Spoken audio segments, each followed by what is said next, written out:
咩叫三觀？其實三觀係一堂人生必修課，亦都係父母必須要教俾仔女嘅事啊！三觀講緊嘅就係世界觀、價值觀同人生觀。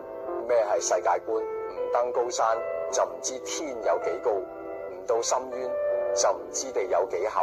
只有不斷擴闊眼界，世界先至會慢慢喺你眼前打開。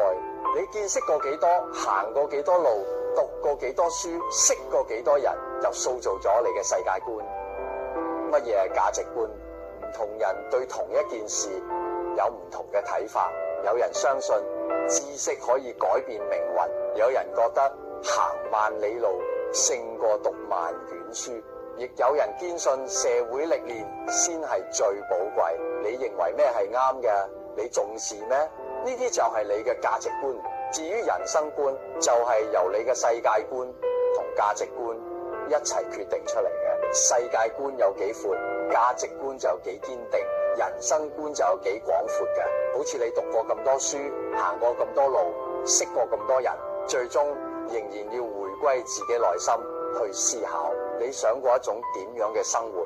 你想成為一個點樣嘅人？世界觀係填空題，價值觀係判斷題，人生觀係選擇題。而所謂三觀唔同，講嘅就係選擇。